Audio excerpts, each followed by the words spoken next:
getting technical that it's not 6 by the computer. Oh, well. All right. Okay, it is now. Okay, not yet. Sorry. Good evening and welcome to Latrobe City Council's monthly meeting. I'm pleased to welcome our Deputy Mayor, Councillor Darren Howe, and my fellow councillors in the room, which is Melissa Ferguson, Brad Law, Dan Clancy, Tracy Lund and myself. And on Zoom we have Councillor Harriman, Councillor Minimus and Councillor O'Callaghan, who are joining us via audio-visual link. Also, we will welcome, when he gets in, our CEO, Stephen Piacenti, who is joining us via Zoom. Gail Gatt is our General Manager for Regional Cities and Growth, who is present this evening. The Local Government Act now allows for meetings to be held virtually to ensure we can continue making decisions for our community during the pandemic, and councillors may attend in person or online as we have tonight. The meeting is not open for members of the public to attend in person at this time, however, is available to the community via a live stream on Council's website, and will welcome those who are watching tonight. For those participating in the meeting via audio-visual link, please note your voice and image will be recorded and captured. Now, as it is on audio-visual, we need to ensure that you can hear us and see us. The top of my screen, Councillor Harriman, can you see and hear us, please? Yes, Madam Mayor, I can see and hear all the other councillors. Thank you. Thank you. Councillor Middlemiss, can you see and hear us, please? We can't hear you. I bet you can now. Yes, you can. I can see and hear everyone, thank you. No worries, thank you. Councillor O'Callaghan, can you see? Madam Mayor, can see the room and my colleagues clearly, and can also see Councillor Harriman and Middlemiss. No worries, thank you very much. Okay, we now move on to the opening prayer and the recognition of the traditional owners, as well as some housekeeping matters. Would you all be upstanding for the prayer, please? Our Father who art in heaven, hallowed be thy name. Thy kingdom come, thy will be done on earth as it is in heaven. Give us this daily bread, and forgive us our trespasses as we forgive those who trespass against us. And lead us not into temptation, but deliver us from evil. For thine is the kingdom, the power and the glory, forever and ever. Amen. And I'd like to acknowledge that we are meeting here today on the traditional land of the Bracklong people of the Gunai-Kurnai clan, and pay our respects to their past, present and emerging elders. Thank you. You can be seated. Conditions of entry. Our council meetings are governed by a set of governance rules, which include provisions relating to respectful and courteous behaviour for members of the public and councillors. And of course, hopefully I shouldn't have needed to say that at all. Please note that no portion of this meeting may be recorded or broadcast without the permission of council or myself as chair, and this permission may be revoked. Sorry, I should have put meeting opened at 6 o'clock. Okay, now we have no apologies. Everybody is here present. Do I have any declarations of interest, please, councillors? Nope. Okay. Adoption of minutes. Can I have a mover and seconder for those, please? All right, who was first? Councillor Lund moving and Councillor Howe seconding. Any opposition? No. Anybody wish to speak? No. I declare it carried unanimously. Now, we have acknowledgements. For those who aren't used to the council meeting, we invite councillors to raise any formal acknowledgements that needs to be made regarding community matters. Madam Mayor, may I interrupt? I am terribly sorry, but before you do commence, given the formality of the nature, can I just check that we're actually going live? Yes, we are. Thank you, Madam Mayor, just before you commence. No worries. Now, I have asked my fellow councillors if they are happy for me to lead off this tonight.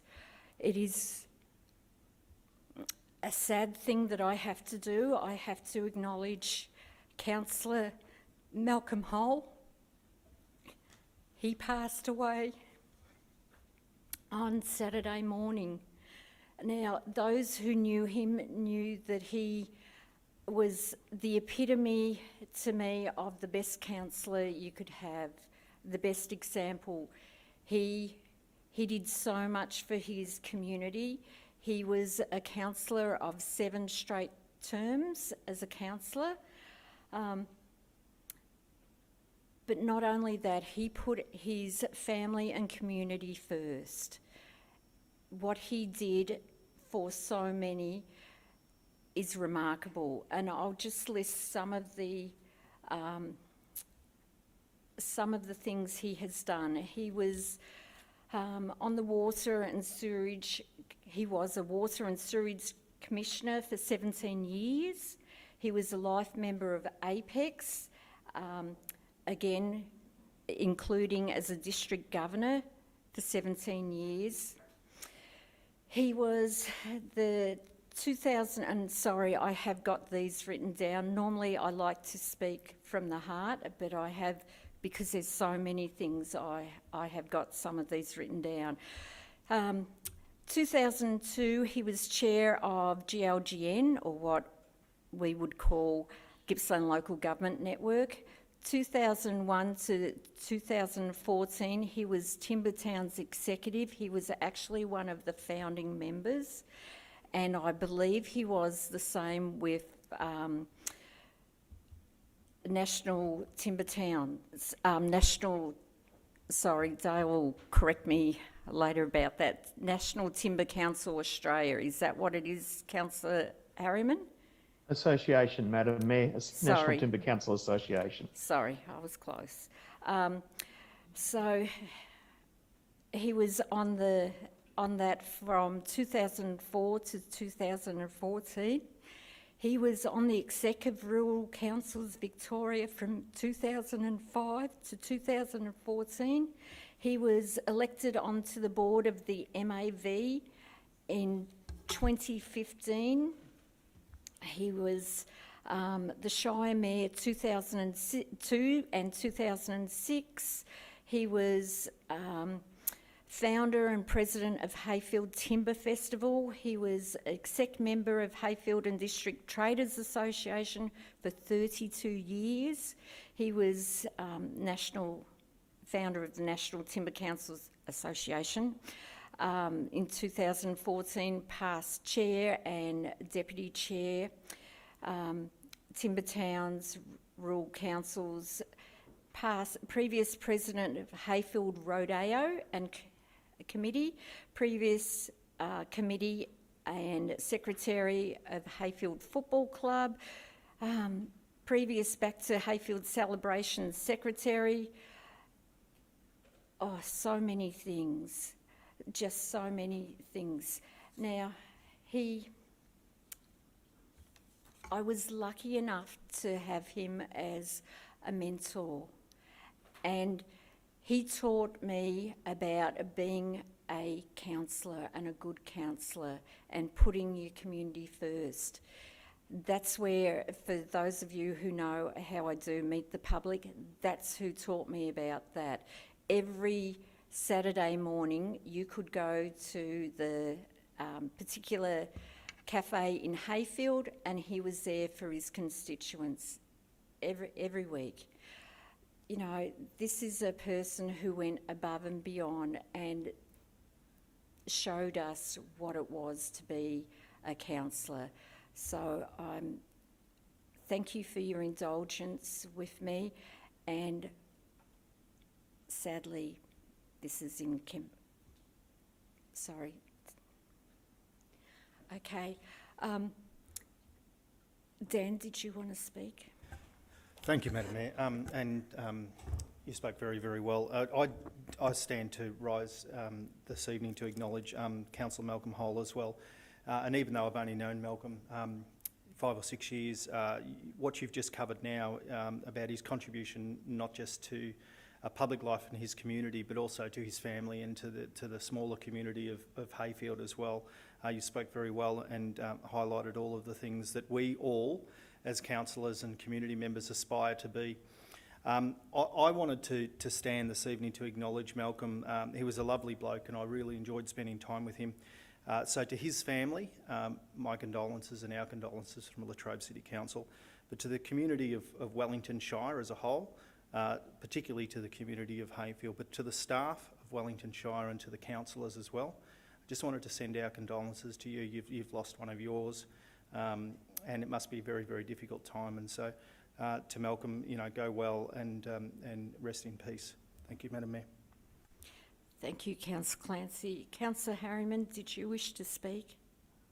Thank you, Madam Mayor, I will. I too would like to pass on my condolences and Latrobe City's condolences to Malcolm's family and to my fellow councillors, or to the councillors at Wellington Shire, and also to the staff at Wellington Shire. Malcolm was a much loved councillor amongst the staff, amongst his fellow councillors, and especially amongst the community. Madam Mayor, you touched on some of Malcolm's history and the work he'd done. What people may or may not realise about Malcolm was that he was an advocate for Gippsland, particularly the Gippsland timber industry. Malcolm had fought tooth and nail for the timber industry from East Gippsland all the way through Wellington, through Latrobe and through Baw Shire as well. He continually took up the mantle to fight for those involved in the timber industry, and particularly the sustainable timber industry, whether it be hardwood or whether it be plantation. Malcolm was an outstanding advocate for the timber industry in a range of areas. He was a strong supporter of the paper mill at Maryvale that sits in Latrobe City, and quite often took up the cause to make sure that its continued operation, its continued access to supply of timber was taken up with both state and federal governments of any colour, and he continually fought for the timber industry in this area, and was a very, very good friend of Latrobe City when it came to our timber industries. As you mentioned, Madam Mayor, Malcolm was responsible for setting up the Timber Workers Memorial. He also started the Timber Festival in Hayfield, and I know it was a matter of great joy for Malcolm when some younger folk, as he called it, took up the cudgel and have restarted the Timber Festival in Hayfield. Malcolm was TTV president from 2003 to Timber Towns Victoria president from 2003 till 2010, when at the request of the Howard federal government, he started off his own bat a national organisation, the National Timber Councils Association.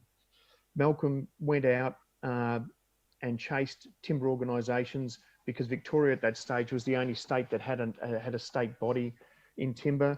He helped set up timber organisations across a number of other states, and brought together in 2010, just by the sheer force of his will, the National Timber Council Association.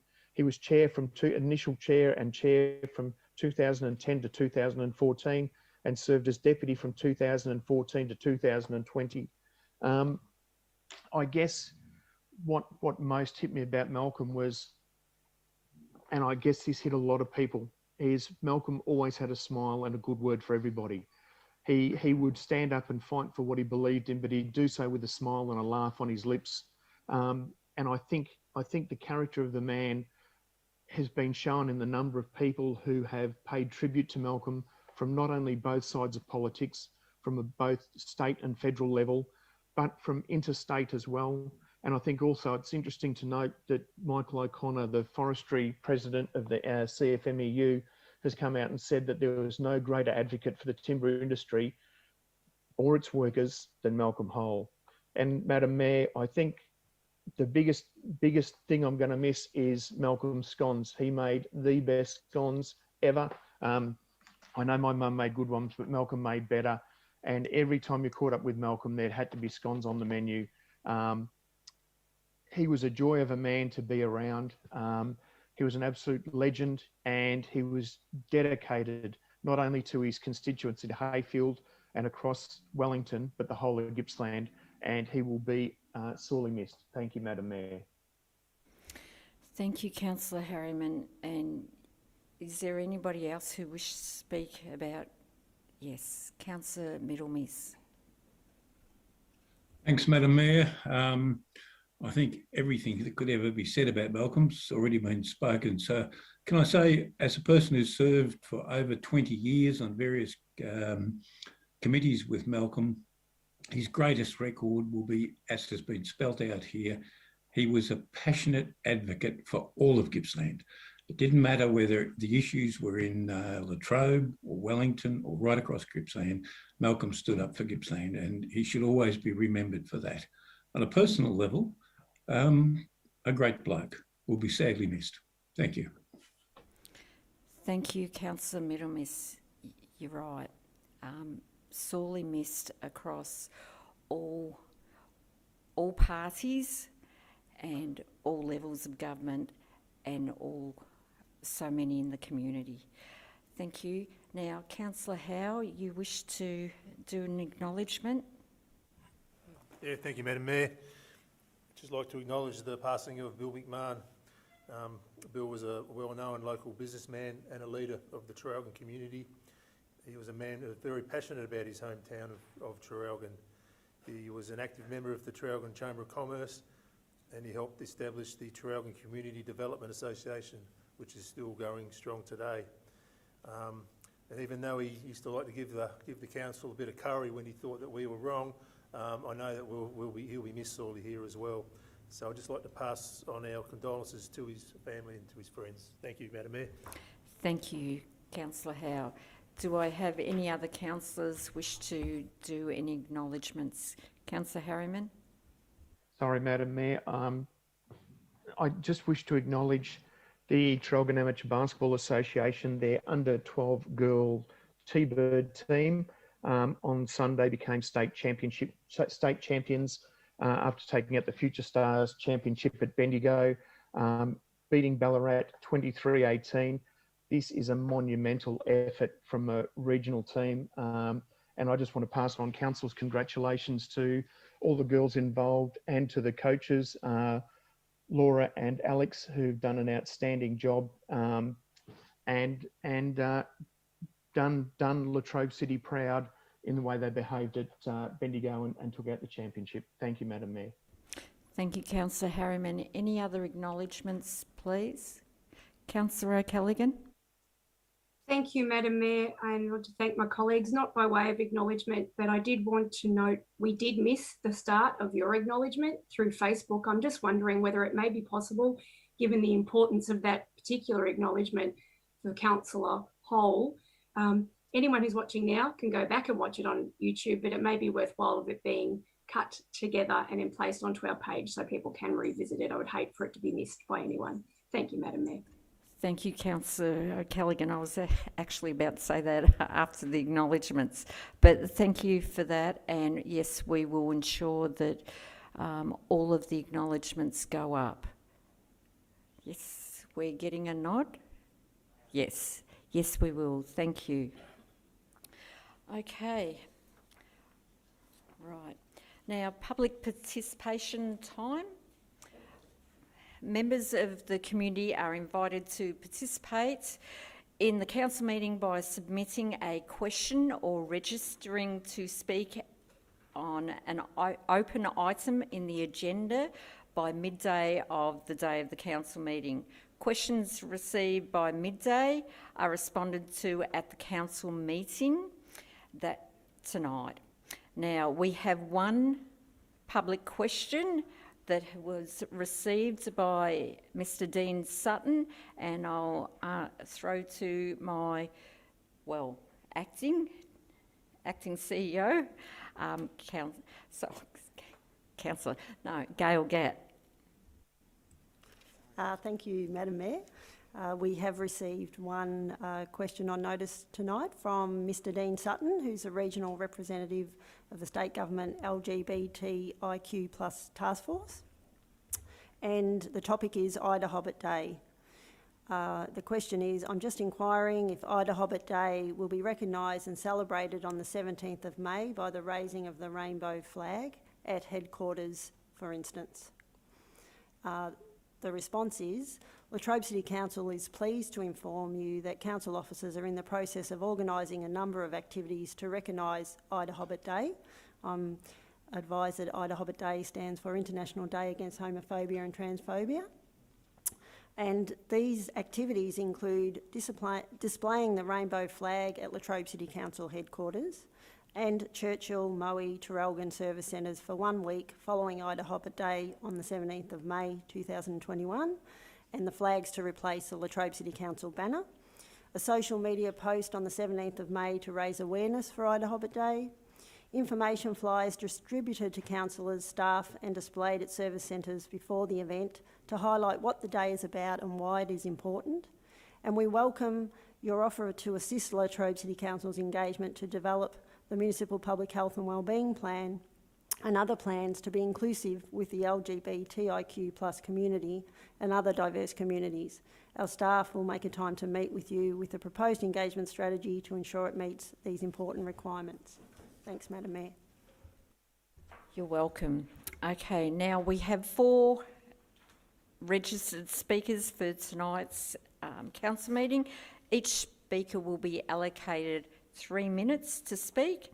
This may be followed by questions from councillors, but please remember that this is being recorded and live streamed. Tonight's speakers are all speaking on the one item, which is 14.3, and that is use and development of land with a single dwelling and ancillary building. Now, our first speaker is Chris Madsen, sorry Chris. Are you there? Ready? No, it needs to unmute. No, we can't hear you. Okay. Is there somebody with him who can... Yes. All right. Nope. Okay. If we can't get you, can we put the... Is Jeff Pryor in? Oh, hang on. Oh, they're all in the one. Okay. All right. Hello. Oh, yes, we've got you. That's working, right? Thank you. It is working. Now, Chris, you have 3 minutes, and after the 3 minutes, if you wait, because councillors can ask you a question. So when you're ready, we'll start the clock. Yep, sure, go for it. Okay. So I'm here to speak in support of item 14.3 to issue a permit to construct a dwelling at 94 Neves Road, Coligny. I'm a resident and a landowner in Coligny, as are others in my family. And I believe there have been over 43 letters of support come to council for this permit, petition with over 30 signatures and only 1 objection. Just by way of background, Coligny is largely a rural lifestyle community. There's lots of small farms and rural living properties, and there's actually very few large farms apart from agroforestry in the area. And it's been like this since it was first settled in the 1800s, despite what others may lead you to believe. The majority of properties in Coligny are less than 100 acres. Many are a lot smaller, and many of them already have residences. But there are some without dwellings that have been prevented from building in the past by some previous technicalities in the planning scheme, which allowed objections to be upheld. About 3 to 4 years ago, a change in the planning scheme was proposed under Live Work Latrobe C105, and after a lot of community consultation, a formal planning panel, and wide-ranging public submissions. The change to the scheme was unanimously adopted by Council and subsequently approved by the State Government. Under this amendment, changes were made to create Farming Zone 2 to cater for the many small farming properties in Latrobe City. And Farming Zone 2 recognises the need to promote niche and hobby farming on smaller properties and thus allow dwellings to be built. This proposal meets all of the Farm Zone 2 requirements of the planning scheme, and I urge all councillors to vote in favour of the proposal and issue a permit. In respect to some of the objections raised, I'd like to comment that when owners are unable to reside on their property, it often leads to less maintenance, more weeds, increased fire hazards and so on. And so proposals such as this actually significantly benefit the area, reduce the fire risks and lead to an overall better outcome for the community. I also represent the TSDA, the Travel South and District Association. It was discussed at our last committee meeting and agreed that we fully support the proposal. In the past, members of the TSDA have seen the angst, the mental health impacts and the financial costs incurred on individuals and the impact on the wider community when permits such as this have been refused. And again, I'd urge all councillors to support the proposal and issue the permit. Thank you very much, Chris. Councillors, do we have any questions for Chris? No? Thank you very much, Chris. Thanks. The next speaker will be Jeffrey Pryor.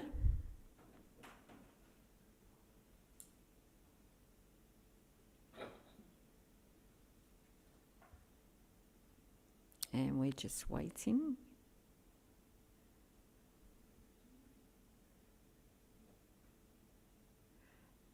Now, for those on Zoom, they are in the speakers are in our Traralgon office, and we have our next speaker ready now. Jeffrey, are you ready? He needs to unmute. Oh, there we go. Now? Yes, Right. we can. Good evening, Madam Mayor and councillors. Thanks for hearing us. I've been living in the area for some 36 years. My wife's lived there for longer. She's lived there for over 40 years. All our kids went through the playgroup, the kindergarten, the school at Traralgon South. I've been in the hall committee up there for the last 20 years.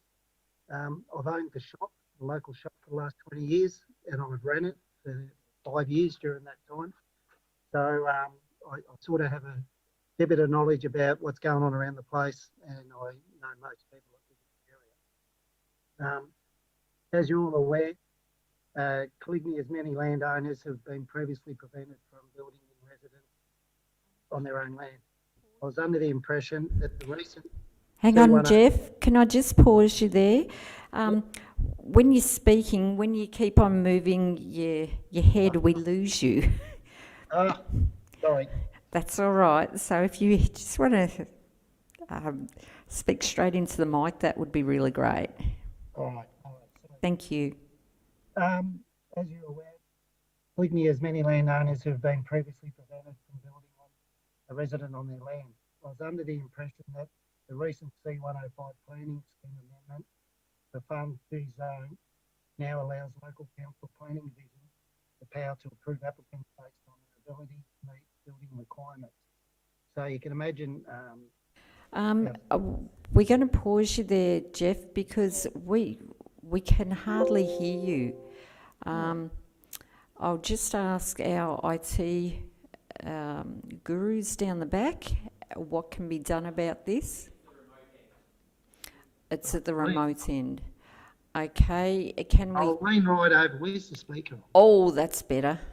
Is that better? Oh, that's lovely. All right, fire away. Right, I'll start again. Sorry about this.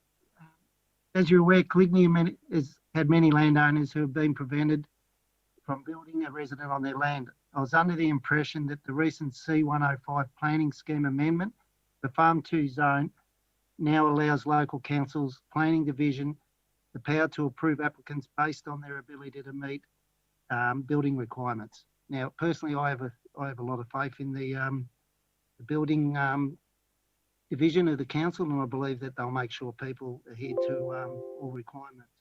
I'm fully aware that the past planning FZ1 zoning did not allow this to happen, but now zoning has been changed to more practical zoning of FZ2.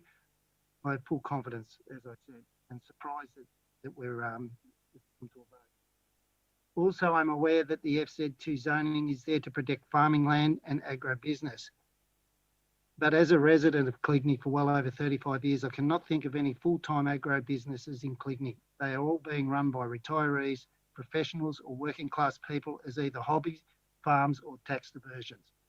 I believe that people building on small acreage amongst the large blocks in Cligney works well, and as it provides not only growth for our community, it helps reduce fire risk, as small landowners are very good at maintaining their land, sometimes something the larger landowners seem to have been neglecting, especially since the 2009 fires.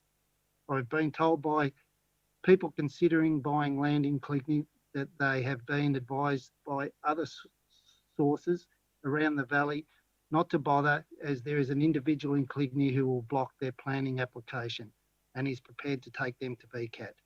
I do not know why this is so or understand the individual's motivations, but I truly hope our council supports the majority of the Cligney residents in their support of a more sensible approach to building applications in Cligney by supporting the landowners of 94 Neves Road. And that was it. Thank you very much. Councillors, do we have any questions, please? No? You're off the hook. Thank you. All right. Now, we have the next speaker will be Ronald Manister. So we're just waiting for him to come to the mic. He won't be long.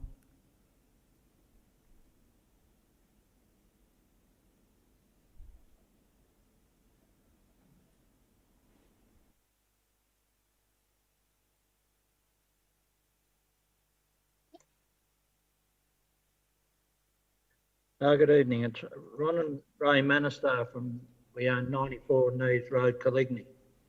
We bought the property in 2006 with a planning permit. In 2008, we extended it for a further 2 years, sorry. When the fires come through in 2009, we could not extend it due to the new fire regulations.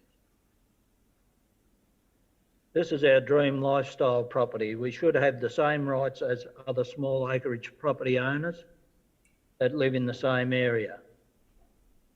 The objector lives across the road from where I am on just over 12 hectares, which is classed as a small property. The objector does not abide by the Planning and Environment Act himself. The objector's property is poorly managed, lacklustre management of blackberries and invasive weeds. The objector has a second home just down the road on another property. I'll have to, sorry Ronald, when you're speaking, we can't be derogatory about another person. I get that there are concerns about the way he manages his property, but we need to be respectful of other people. So if you can be mindful of that while you speak to us, that would be great. Thank you. Well, if the same went the other way, it'd be good. Yeah, well, to sum up, Coligny, in my opinion, is the perfect area for small acreage lifestyle. Large-scale farmers prefer other areas with better soils and less undulations. Thank you. Thank you very much. Councillors, do we have any questions? No. Okay, thank you very much. Right, the next speaker, or the last speaker, will be Erica Algie. So we'll just wait for her to take the microphone.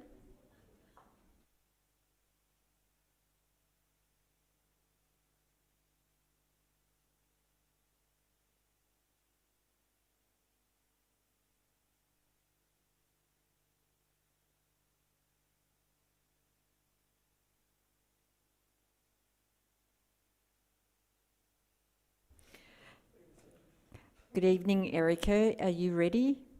I am. You need to unmute.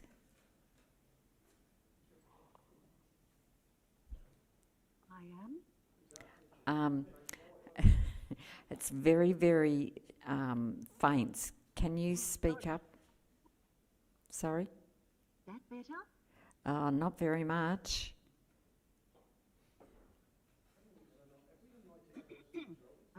I don't know. No. Does it last? Not here. Okay. How's that? It's just, if you can speak straight to that and as loud as you can, please. I will. My Erica. No. We can't, I'm sorry, Erica, we can't hear you. Okay, well, that's handy, but it's not. If No, Erica, we can't. Would you mind if you actually asked one of, have you got it written down what you're going to say? I have, yes. Oh, there we go, we've got you now. Ah, good. They've just turned up the microphone. We'll find Amazing how that works. out. Okay, all right, fire away. My name is Erica LG, and I make this presentation. Oh, but you need to speak direct, you need to be straight on with the mic, because as soon as you move, we can't hear, if you see what I'm doing. Right? That's it. I'm making this presentation on behalf of Mr. and Mrs. Ron Manister. My husband and I own property in Neves Road, number 90, adjoining Mr. Manister's land. The adverse effect of Mr. and Mrs. Manister receiving a permit to build upon their own land is absolutely none whatsoever. The Manisters have been good neighbours for 15 years that we have known them. They keep their land free from weeds and are happy to let neighbours graze it. They report any problems with stray stock and would be pleased to have them live near us. They keep their verges mowed and have planted trees to improve their land. In fact, their land husbandry far outstrips the some people we could mention. This subdivision, like many others on Neves and Old Coligny Road, is of many years standing. These 10-acre blocks, and some bigger, most of which are now built upon and used as rural residences or hobby farms, were made available in the 1970s. And until the 2009 fires, Mr. Manister had a building permit waiting for his retirement. But through a series of mishaps associated with the fires, he lost it. Upon discovering this loss, he applied for another, only to find that it was too late to apply under the council's prevailing provisions. We believe that objections are frivolous and apply to a town block, not a residential country block. Mowing noise, for instance, and spoiling the enjoyment of the property by traffic, we found difficult to believe. They are also contradictory to the stated aims of returning the land to agriculture. A villa for rent has been built on the property since the fires, seeking to cover an intention to acquire the Manister's property for personal use, and a fraction of its value will only be able to be obtained, knowing that without a permit, the land is greatly depreciated in value.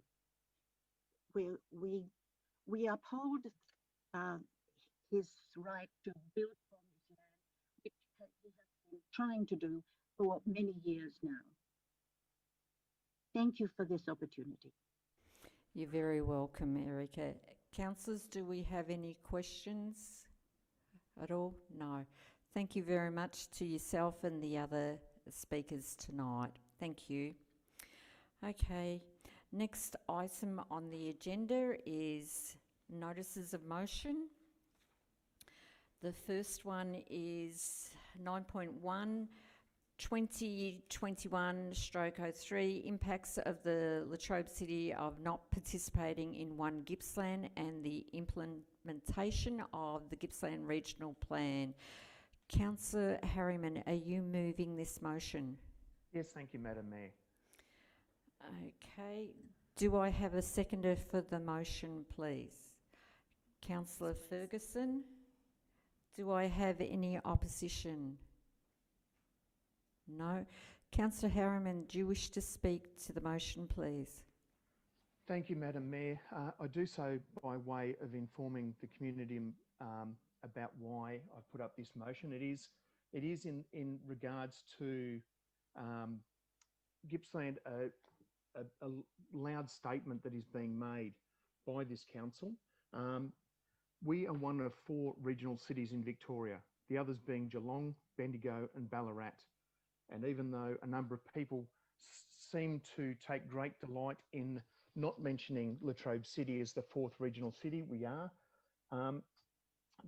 My main concern is that a lot of those voices denigrating Latrobe City and I use that word quite intentionally, a number of those voices denigrating Latrobe City as a regional city come from within Gippsland, come from within these organisations, and are not having a beneficial effect on Gippsland as a whole or on Latrobe City and its ability to operate as a regional city and to gain access for its ratepayers and for the whole of the region to both state and federal governments. The reason I've brought this up, Madam Mayor, is we have, even in the Gippsland Regional Plan, and I find it hard to say, Madam Mayor, but a lack of support for Latrobe City in its role as a regional city, but also an underlying attack on Latrobe City as a regional city, and almost a way of not wanting to admit that Latrobe City is a recognised regional city within Victoria. We are quite often put with terms of, you are not a Ballarat, you are not a Bendigo, you are not a Geelong.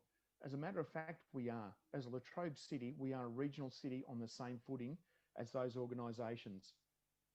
Madam Mayor, in the studies I have done on it, it's very obvious that Geelong, Ballarat and Bendigo do not work within a local government network. They work as a lead for their region and take the others along with them. And I think it's about time that Latrobe City took the same steps. We won't be recognised as a regional city unless we start acting like one. That is the attitude of the other regional cities, is that they stand up and they're counted on their own. They work with their fellow councils in the region. They're quite happy to work with them and advocate on their behalf. But their strength is that they bring the voice of a regional city to a debate. And at the moment, unfortunately, there's other members within Gippsland who are stifling Latrobe City having the ability to do that. Thank you, Madam Mayor. Thank you, Councillor Harriman. Councillor Ferguson, do you wish to speak? No, thank you. That's quite well Or summed reserve? up. Pardon? Or reserve? Oh, no, I'm fine. Okay. Do I have another councillor wish to speak? No. Do you wish to close, Councillor Harriman? No, thank you, Madam Mayor. Okay, well, we have had a speaker, so I'll put the motion to the vote. All those in favour? Councillor Ferguson, Councillor Howe, Councillor Lund, Councillor Harriman, Councillor Middlemiss, Councillor O'Callaghan. Against? Against is Councillor Clancy and Councillor Law, and I'm abstaining, but the vote is carried. Okay, next item is item 9.2, 2021/04 monitoring system for airborne lead levels. Can you just give me a second? I'm sorry, I didn't do this when I should have, so I apologise. I'm just doing our homework here. Okay, sorry. Thank you for your indulgence. Okay, Councillor Ferguson, are you moving this motion? Yes, Madam Mayor, I'd like to move this motion. Okay. Do I have a seconder for this motion? Councillor Harriman. Do I have any opposition? Councillor Lund. Yes, I'd like to speak against the motion. Okay. Councillor Ferguson, do you wish to speak? Yes, I do, Madam Mayor. First of all, I do have 3 questions first, please. Okay. As I'm a new councillor, I feel there was an oversight in my motion. Can you hear me okay?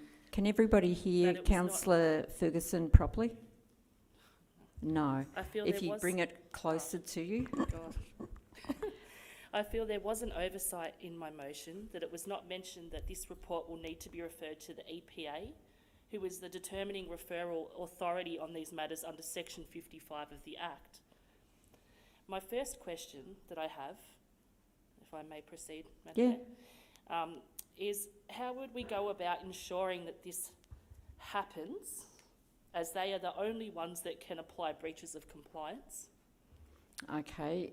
Do you want to do the 3? Are they similar or?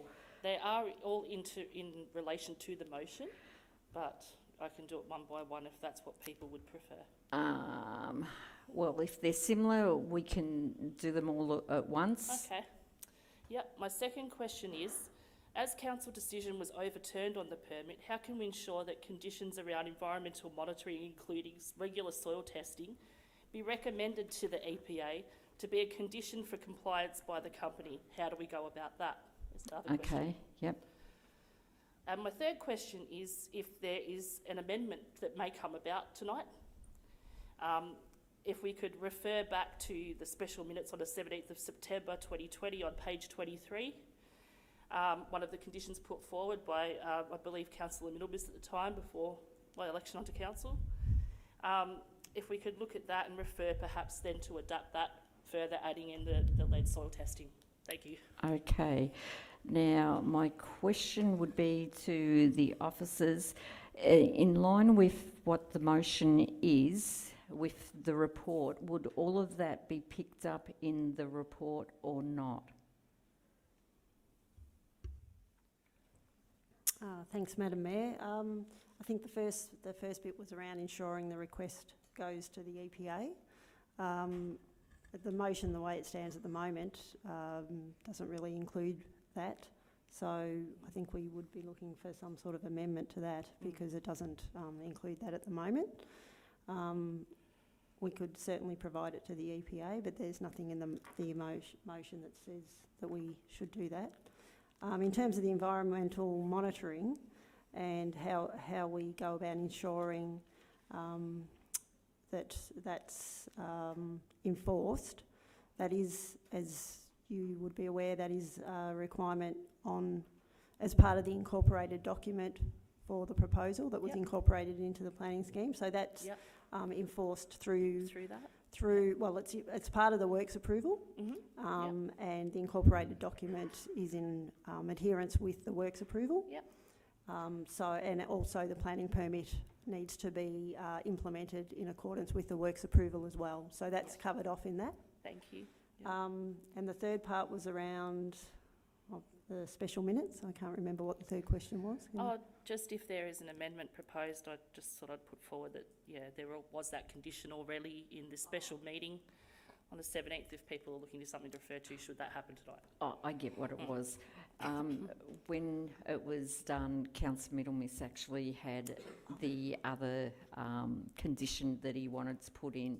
So if I get you right, you're saying that if a councillor, because some of this isn't covered in your motion and won't be picked up in that, so if a councillor, the only way to address that now would be for a councillor to actually move an amendment. Yes. And you're hoping that if they did, it would cover off all of these other conditions that you Just forgot. that, you know, it was a very good condition at the time that was placed in there, and I thought it could provide a basis for that. Thank you. No worries. Councillor Middlemiss, I note you. Madam Mayor, just a question. Given that there's only been one councillor speak and that's the mover, would you be open to allowing the amendment that has been discussed to be included in this motion? The motion virtually hasn't gone forward yet. No, it hasn't. You actually could do an amendment. But it couldn't be the mover and seconder. It would have to be two other councillors. So yes, you could do that. If you wish to do that, what I would say is we would have a brief recess for 5 minutes to actually get the motion written up, if that's what you were looking for. Look, I'm quite happy to help Councillor Ferguson to get across what she's trying to do, but unfortunately I do not have any documents in front of me. The matter that Councillor Ferguson is referring to, I proposed to move it, but did not get the opportunity. So therefore it will not be an official record of that meeting. So, but happy to leave it to the officers for a few minutes to see if something can come out of that. No worries. Before I note you, Councillor O'Callaghan, I've got Councillor Clancy standing. So before I get to you, Councillor Clancy, so Councillor Middlemiss, are you saying that you would like to move an amendment? I would like to assist Councillor Ferguson. I'd be happy to move an amendment to include the reference you were referring to, but I cannot assist the officers because I don't have the document in front of me. That's okay.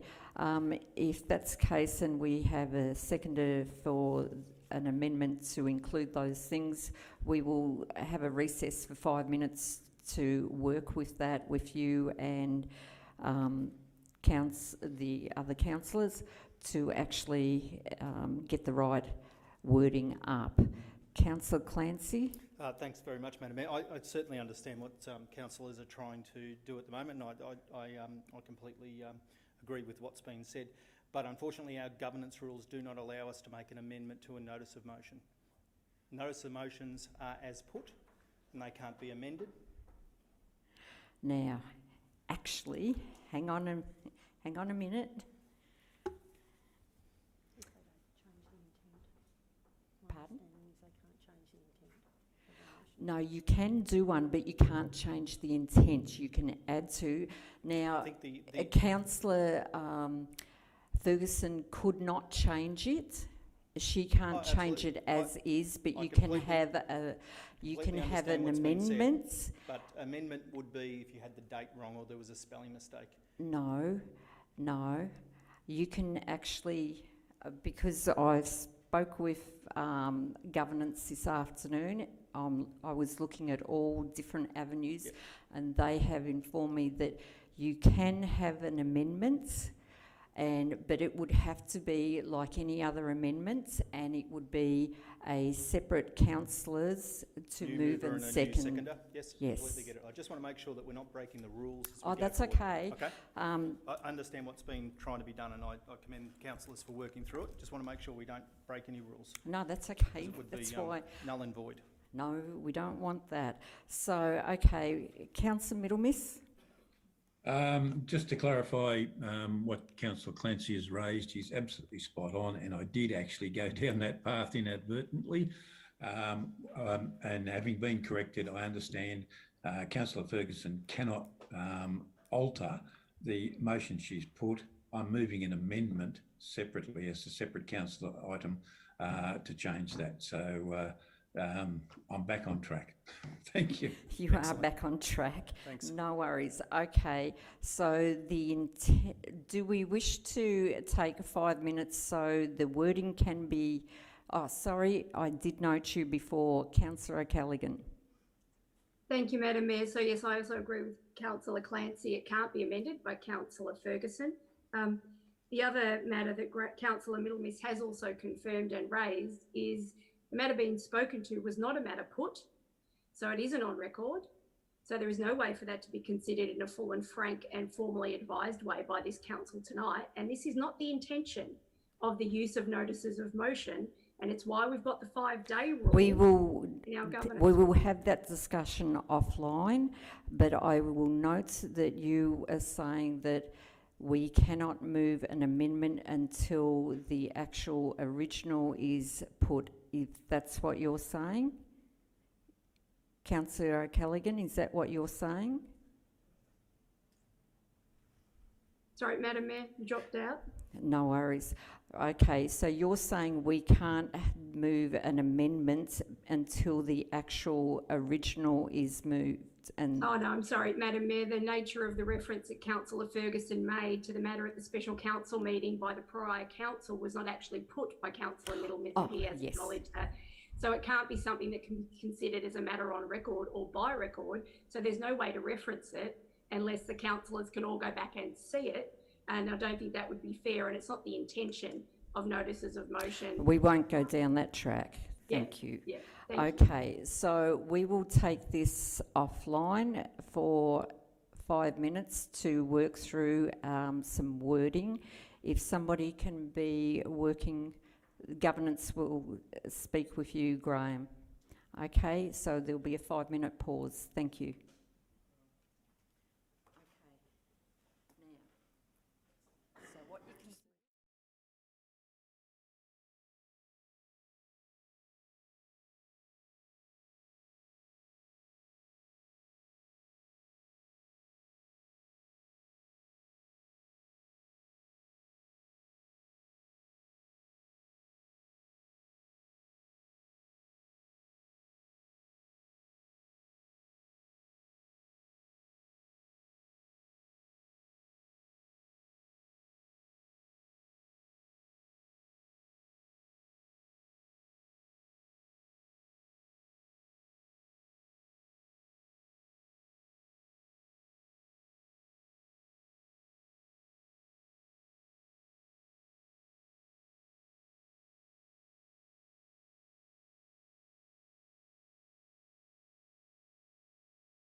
So we have before us, we have an amendment, and the amendment is up on the screen without 3 on it. We're just getting rid of point 3. Right. So we have an amendment, and the amendment actually includes lead levels in soil. Councillor Middlemiss was moving that. Do I have a seconder for that motion, please? No. Since we have no seconder, the motion will lapse. Thank you for your overwhelming support. Thank you. Now, we're back to the original. Councillor Howe? Thank you, Madam Mayor. May I please move a Procedural. procedural deferral, please? You may. So, Councillor Howe is moving a procedural deferral. Seconding. And Councillor O'Callaghan is seconding. Do I have any opposition? You better not. No. All those in favour? Oh, do you wish to? No, you can't speak to it. All right. All those in favour? Carried unanimously. Okay. Right. So that motion has been deferred. We didn't say when to. Okay. 9.3, it's one of those nights. Okay. May I move 9.3, please, Madam? 9.3, which is 2021/05 Industrial Interface Funding, consideration around economic and improved health. You are moving that, Councillor Howe. Yes, thank you. And Councillor Middlemiss is seconding. Do I have any opposition? Nope. Okay. Councillor Howe. Thank you, Madam Mayor. Okay. Through the planning panel hearings for the amendment C105, or Live Work Latrobe, and amendment C122, it was highlighted by submissions from Greymont and AKZ that further work needed to be undertaken in terms of appropriateness of industrial land locations, possible transition of area and appropriate land uses around industrial land. The protection of our existing industrial land and associated businesses and ensuring the health and wellbeing of our community is not compromised needs to be further investigated. It has been strongly recommended through the planning panel process of the previously mentioned planning scheme amendments that the Council commences this work as soon as possible to work through these complicated issues. Our planning team has commenced background work including site inspections and data collection to facilitate development of an industrial interface assessment. However, the next stage being an economic and environmental assessment of the project requires funding for them to progress, as we don't have the expertise within our organisation to be able to deliver these in-house. It is estimated based on quotes that we would require $150,000 to complete this work. We believe it is appropriate at this stage to request assistance from the state government to request the funding for this work, considering its emphasis of the new EPA regulations, the Health Innovation Zone, and balancing the economic prosperity of our region following the closure of Hazelwood Power Station and the foreshadowed closure of Yallourn Power Station. This work is important in the economic growth of our region, balancing the health and community needs and the retention of key businesses within our region moving forward. Thank you, Madam Mayor. Thank you, Councillor Howe. Councillor Middlemiss, do you wish to speak? Yes, please, Madam Mayor. I commend Councillor Howe for bringing this up. It's been an issue that's been festering for about 10 years in our city. As we've had a sustained housing boom for well over a decade, we found that our towns are moving out to what were the outer boundaries, the outer industrial boundaries, and moving past them. And we find typically, as an example that Councillor Howe has given, is the limestone processing works in Traralgon and the AKZ steelworks in Morwell. are being threatened by the encroachment of suburban, or shall we say, housing zones. And we need to address that because even in my ward particularly, people have commented to me, AKZ should be moved. They're too close to the housing. Well, AKZ have been there for probably 40 or 50 years. The housing's moving to them, and it would be extremely unfair for these companies to have to take their whole operation and move it elsewhere. In fact, I'd suggest we would lose them. But we need to find an outcome. We need to work our way through this. Councillor Howe's suggestion gets that underway. And I like the idea of the government funding it because this is a problem that I'm sure is Victoria-wide, and I'm sure they'd like to use us as a test case in this. So I commend this to councillors. Oops, thank you, Councillor Middlemiss. Do I have another councillor wish to speak to this motion? Nope. Okay, Councillor Howard, do you wish to close? Nothing more to add. Thanks, Madam Mayor. Okay, we've had speakers. I'll put the motion to the vote. All those in favour? Councillor Ferguson, I'm going that way. Councillor Ferguson, Councillor Howe, Councillor Law, Councillor Clancy, Councillor Lund, Councillor Middlemiss, Councillor O'Callaghan, Councillor Harriman and myself. I declare the motion carried unanimously. Thank you, councillors. Okay, well, we're on item 13.1, Latrobe Regional Airport, terms of reference, update and appointments. Do I have a mover for that motion, please? Anyone? Yep. Madam Mayor, is that I can't see on the screen, is that the entire resolution? Hang on, I will just get that up for you. Yes. Okay. I thought this resolution was meant to appoint a chair also of the airport. You're right. Yes. That was in the actual report, I thought, Graham. Yes. Yeah. I'm getting a whisper that it's in the terms of reference. Oh, okay. So where I'm coming from on this one, Madam Mayor, is that it actually suggests that I be appointed chair of the airport board. So I think it's inappropriate for me to move it. If it was just what you've got in front of you, no problems, I'll move it. But it is what we've got in front. In the terms of reference is your name. Okay.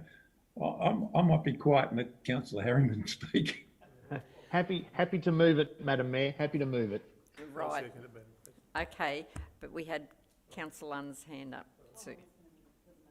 Okay, so Councillor Harriman is moving and Councillor Howe is seconding.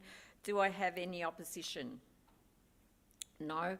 Councillor Harriman, do you wish to speak? Very briefly, Madam Mayor, I'd just like to congratulate and thank Terry Carmichael and Alan Jenkins for coming on board as members of the Latrobe Regional Airport Community Asset Committee.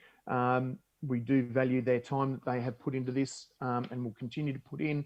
And I'd just like to congratulate the chair. I think we've got an outstanding chair of the board who will continue to do a fantastic job and lead the airport board in an exceptionally good manner as he has done for many years. Thank you, Madam Mayor. Thank you, Councillor Harriman. Councillor Middlemiss, you might owe him some chockies. Councillor Howard, do you wish to speak? Very briefly, Madam Mayor. What this doing is giving the board further skills and knowledge which help us give a stronger focus on job creation and investment out at the airport. The other changes are rather minor, just to align with the recent legislative changes to the Local Government Act of 2020. And again, congratulations, Councillor Middlemiss. Thank you, Councillor Howard. Do I have anybody? Yes, Councillor Middlemiss. Do you wish to speak? Just to correct the record, Madam Mayor, the outgoing chair is Mr. Stephen Piacenti. This is proposing a new chair. So thanks are certainly due to the the stewardship of this committee by councillor, by Mr. Peter. He'd like to think he's a councillor. Thank you. Thank you. Do I have anybody else wish to speak? Nope. All right. Do you wish to close, Councillor Harriman? No, thank you, Madam Mayor. Okay, we've had speakers. I'll put the motion to the vote. All those in favour? Councillor Ferguson, Councillor Howe, Councillor Law, Councillor Clancy, Councillor Lund, Councillor Middlemiss, Councillor O'Callaghan, Councillor Harriman and myself. I declare the motion carried unanimously. Item 13.2, Community Engagement Policy. Yes, I was waiting for that. Councillor O'Callaghan, do I have a seconder for that motion, please? Happy to second. Oh. Sorry, Councillor Lund. Councillor Lund is seconding. Do I have any opposition? Oh, alternate motion. Sorry, you were moving an alternate Moving motion. thanks, Madam Mayor. This is one that's been discussed with the councillors in the past. Yes, no worries. Do I have any opposition to that? No. Councillor O'Callaghan, do you wish to speak? Thank you very much, Madam Mayor. I'll keep this as brief as I possibly can, given my track record. Thank you, councillors, and thank you all for the contributions you've made to the work in relation to the community engagement policy. I moved that this matter be deferred at the previous meeting, so it's returning to us, having had some further engagement and direct communication with the councillors in relation to their expectations and those of our local community. The amended consideration is in relation to the document that was presented to councillors in briefing, which has been explored in greater detail. We've changed the approach to the language. It has more of a strength-based approach. It is more flexible and adaptable in the way it relates to the work we do within community. And it also allows us to provide a body of engagement work that reflects the work that we've undertaken in the past in successful areas, including that of our municipal public health and wellbeing plans and our strength-led transition. Some of the language that was previously identified in relation to a draft policy that had been in circulation didn't necessarily look to our strengths, and it certainly had an increasingly heavy reliance on IAP2, which in itself is a reasonable framework to consider, but does not give us the fullness of flexibility of consideration in regard to the way contemporary engagement policy and practice could be overlaid in terms of the work we're looking to do. Very, very comfortable with what we have available here now, Madam Mayor, and happy to commend it to my colleagues. Thank you, Councillor O'Callaghan. Councillor Lund, do you wish to speak? No worries. Do I have, sorry, do I have anybody, any other councillor wish to speak to the motion? Nope. Councillor O'Callaghan, do you wish to close? Thank you, Madam Mayor. This is basically going to underpin all of our engagement work for now and forever. And what we need to do at this point is get on with the work. We are a little bit behind. We got waylaid with other matters of consideration within our community. So this is going to get us underway with some action plans and activities that our officers have got ready to go. So literally tomorrow morning, if this is agreed by my colleagues in the room, that will allow them the pathway to be able to get into the active engagement in relation to this work across all of our policies and important mechanisms of documentation and consideration of community engagement, from everything from budgets, council plans, municipal public health and wellbeing, and everything else that crosses our desks, really, for the short, medium and longer term. Thank you, Madam Mayor. Thank you, Councillor O'Callaghan. We've had speakers, so I'll put the motion to the vote. All those in favour? Councillor Lund, Councillor Clancy, Councillor Law, Councillor Howe, Councillor Ferguson, Councillor Middlemiss, Councillor O'Callaghan, Councillor Harriman and myself. I declare the motion carried unanimously. She was too slow to put her hand up. That's why I went that way. Okay, 13.3, potential, a bit slow there, potential sale of railway reserve. Do I have, Councillor Middlemiss, are you moving that motion? Yes. Okay, do I have a seconder? Councillor Ferguson. Do I have any opposition? No. Councillor Middlemiss, do you wish to speak? Yes, thank you, Madam Mayor. I'm a little bit disappointed in this report. To give it the history for those watching us, the This railway line was owned by the Shire of Maule. It went into an industrial estate where all the blocks of land had application or access to rail for unloading goods received on rail. And at one time, the Shire of Maule actually had its own locomotive to run its own services on this. The wonderful politically appointed commissioners of Latrobe City gave that locomotive away. Be very handy for our freight centre at the moment, but never mind. The land is no longer used for rail access, and some of the neighbouring businesses have applied to purchase it, which, as the land is unlikely to be ever used again for rail services, this should not be a problem. Where I do have a problem is in the discussions that I'd had with our rail subcommittee, we talked about taking the rails from there and moving them to our freight terminal. We've got $10 million to develop the freight terminal, which the government has taken $5 million to use on the APM line. So we're short of money. And one of the ways of saving some money on doing the freight terminal would be to use the former line, the railway line, and some of the sleepers out of this line. And I'm a bit disappointed that that hasn't come through the system into this report. So what we have here is a proposal to go out to the public and say, do you have any objection to us selling this? And to invite submissions on that. So I'm quite happy to move that. But when the submissions are received, I do foreshadow that I will be suggesting to council that the railway line be salvaged and moved to the Gippsland Intermodal Freight Terminal, which is only about 300 metres away on the other side there. So this merely sets the process to sell the land in motion. I've already detected on the maps attached to the report that there is an error, but I'll point that out to officers. But we're setting underway a proposal seeking public opinion as to whether or not we should sell this land.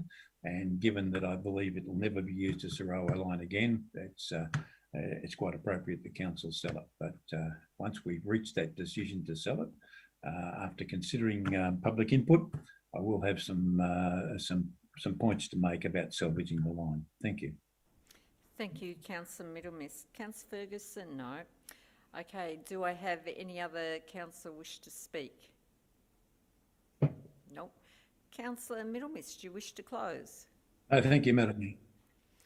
No worries. We've had speakers, so I'll put the motion to the vote. All those in favour? Councillor Ferguson, Councillor Howe, Councillor Law, Councillor Clancy, Councillor Lund, Councillor Middlemiss, Councillor O'Callaghan, Councillor Harriman and myself. I declare the motion carried unanimously. Okay. 14.1, Economic Development Membership Grants. Councillor Howe, Happy to move, Madam Mayor. Okay. Do I have a seconder? Councillor Middlemiss. Do I have any opposition? No. Councillor Howe, do you wish to speak? Very briefly, Madam Mayor. When you look at the Economic Development Membership Grants, they total just under $49,000. Some people may look at it and wonder if we are getting value out of it, but when you do look at it closely, they align with our economic development objectives, and we need the strength of these larger organisations when we are advocating. So when you look at them, there's two groups there for transport. What do we need? We need a strong road. We need a strong rail network. Two groups are for timber. It's one of the pillars of our economy. The Australian-China Business Council. China is still one of the largest trading partners of Australia. The Victorian Chamber of Commerce. They offer a wide range of services, not only to council, but to all our small businesses in Latrobe City. You've got Food and Fibre Gippsland, worth approximately $9 million of Gippsland's gross regional product. This is an area where we're looking at seriously when we're transitioning away from coal and power. And the Gippsland Regional Hydrogen Cluster. This is another area with great economic potential for Latrobe City. We are looking at becoming the hydrogen centre of Victoria and possibly Australia. So all these are of value to us, and happy to move the motion. Thank you, Councillor Howe. Councillor Middlemiss, do you wish to speak? Yes, thank you, Madam Mayor. Except the Deputy Mayor has covered just about everything. All I could add is that we are currently members of all those organisations, and all of them have served us well in advocating for various programs and policies that we have. So I strongly recommend that we retain membership. Thank you. Thank you, Councillor Middlemiss. Do I have another councillor wish to speak to the motion? Nope. Councillor Howard, do you wish to close? No, thank you, Madam Mayor. No worries. We've had speakers, so I'll put the motion to the vote. All those in favour? Councillor Ferguson, Councillor Howe, Councillor Law, Councillor Clancy, Councillor Lund, Councillor Middlemiss, Councillor O'Callaghan, Councillor Harriman and myself, I declare the motion carried unanimously. Okay, item 14.2. Update of the residential component of the Latrobe City Urban Design Guidelines. Do I have a mover for this motion? Anyone? Councillor Law. Nice to hear from you. Do I have a seconder for Councillor Middlemiss? Any opposition? Nope. Councillor Law, do you wish to speak to the motion? Just quickly, Madam Mayor, this is just a further update to work that's been done concerning the design characteristics around urban living, and it's just going to be adopted as part of our updated work on C105. So just happy to move that these minor amendments be included into our new document as we move forward. Thank you. Thank you, Councillor Law. Councillor Middlemiss, do you wish to speak? No, thanks, Madam Mayor. Councillor Law's covered it. No worries, it was quick. I wish all were quick. Okay, do I have another councillor wish to speak to this motion? Nope. Councillor Law, do you wish to close? No. Okay, but we have had a speaker, so I'll put the motion to the vote. All those in favour?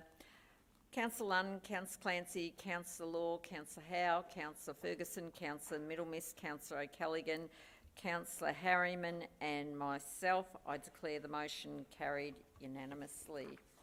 Item 14.3, use and development of land with a single dwelling and ancillary outbuilding. I note Moving an alternate, Madam Mayor. Oh, sorry. Happy to second the alternate. Right. We've jumped one, haven't we, Madam Mayor? I thought we had 14.2. No? No, you're right. Alt, sorry. I was, well, while I was doing that, I looked and saw, whoop, there's an alt there, so that's okay. Yep. So you're moving that, and Councillor Howe, you're seconding the alt? No worries. Okay, do I have any opposition? No. Councillor Harriman, do you wish to speak?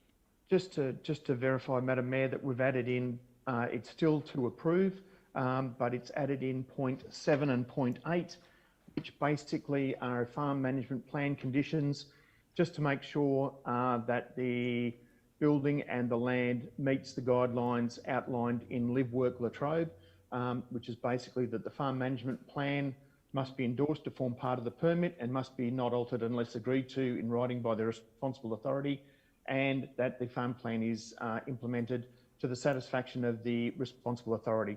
So it's just making sure that the building and the land adheres to the usage under Live Work Latrobe and brings it into line with what Council's been trying to achieve. Thank you, Madam Mayor. No worries. Thank you, Councillor Harriman. Councillor Howard, do you wish to speak? Yeah, thanks, Madam Mayor.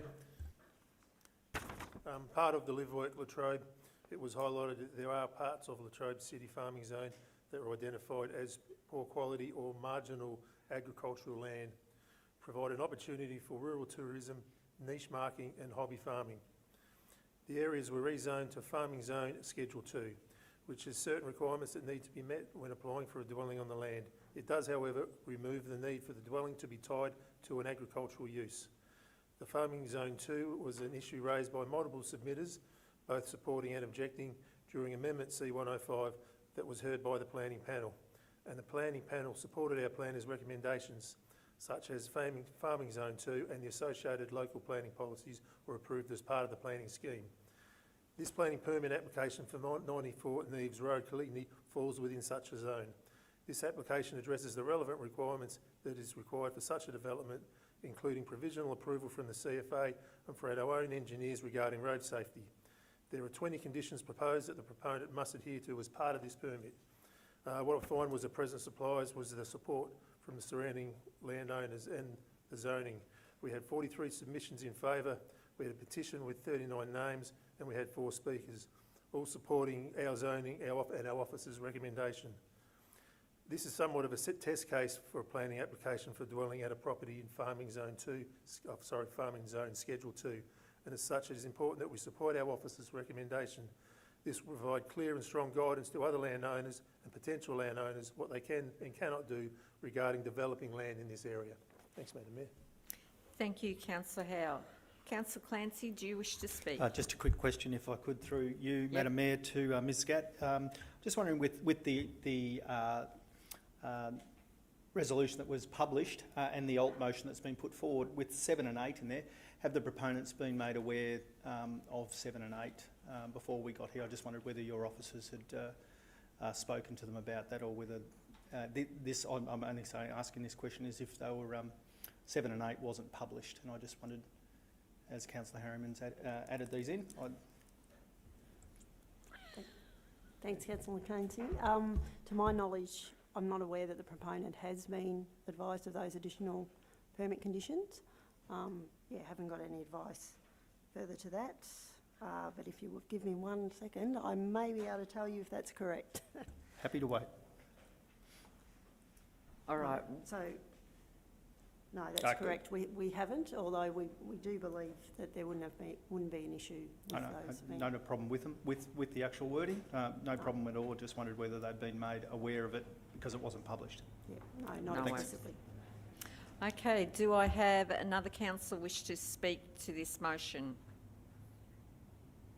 No. Okay. Councillor Harriman, do you wish to close, and can you actually answer Councillor Clancy's question? No, I can't, Madam Mayor. I'm not aware of it. And as I've been out of contact until tonight, since middle of last week, I haven't been able to contact the proponents. So I'm not aware, and I don't wish to speak further, Madam Mayor. Thank you, but we have had speakers, so I'll put the motion to the vote. All those in favour? Councillor Ferguson, Councillor Howe, Councillor Law, Councillor Clancy, Councillor Lunn, Councillor Middlemiss, Councillor O'Callaghan, Councillor Harriman and myself. I declare the motion carried unanimously. Sorry. Oh, hang on. Don't need that one. Okay, item 14.4, Council's submission to a 10-year social and affordable, I note you, Councillor Middlemiss, affordable housing discussion paper. You're moving this, Councillor Middlemiss? Yes, thank you, Madam Mayor. Or you're moving the alternate motion, thank you. Yep, no worries. And Councillor Howe, you're seconding this? Yes, correct. No worries. Do I have any opposition? Nope. Councillor Middlemiss, do you wish to speak? Yes, thank you, Madam Mayor. This motion follows on from the work that's already been done by the Deputy Mayor in moving motions that Council have a position on the government's proposal about social housing. There's a great need in our state for social housing. The government is to be commended for the policy they've adopted, and Council is certainly supportive. However, we need to consider where social housing would be placed within our urban areas. For instance, if many of the people, whoa, froze for a second, I'm back again. If many of the people who would be using this kind of housing do not have cars, you would imagine that social housing should be placed near public transport access. There is a privately run facility that I know of in Moore where some of the occupants actually do have cars. So if it is to be a concentrated facility, car parking would be essential. If these are to be smaller, concentrated type of units, the access to public open space for recreation and relaxation is probably a key consideration. And also the impact on the existing character of current neighbourhoods should also be considered. And we certainly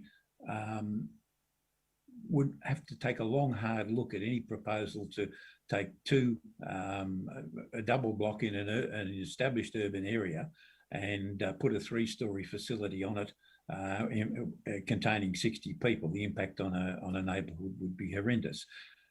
And people have said to me, well, that's not going to happen. The government's not going to do that.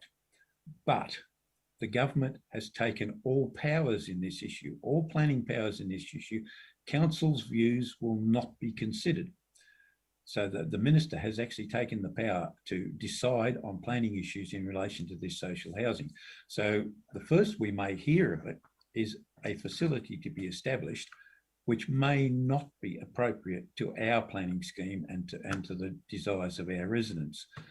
And if people think I'm jumping at shadows there, anecdotally, right across the state of Victoria, it is being said that developers are approaching the government and saying, I've got a block of land, I could build a facility for you, and that the government is welcoming these proposals because it wants to get the policy going. So this motion sets out to ask the government to consider our policies around this issue, and also refers the establishment of that policy to the budget process. Councillors may be frightened by it'll cost us $100,000, but we can discuss that in the budget process. But we need a policy, and we need the government to agree to consult our policy before putting any of these social housing facilities into the valley. Thank you. Thank you, Councillor Middlemiss. Councillor Howe, do you wish to speak? Thanks, Madam Mayor. 100% behind Councillor Middlemiss on this. The Victorian Big Build is approximately $5 billion spent over the next 10 years. And I think there's 20% or 25% of it coming our way. This is, these buildings or houses getting built, they're going to be around for generations to come, so we need to get it right. Councillor Middlemiss is correct. Will the state government consult with us? At the moment, they have no need to. They can sit there in Melbourne and make decisions on our behalf. They built the Gov Hub with no consultation to us, something we needed and something we appreciated, but we didn't. Did we get it where we wanted? We'll never know because we weren't asked. We got 250 jobs down at our high-tech precinct. Definitely need the jobs, appreciate it, but we weren't asked where we wanted them. There's no parking down there, there's no shops, there's no other infrastructure to support the 250 jobs. What we need is we need to have our strategy, and they need to consult us when they're making these decisions rather than sitting behind a desk in Spring Street. Thank you, Madam Mayor. Thank you, Councillor Howe. Do I have a councillor to speak to the motion? Councillor Law.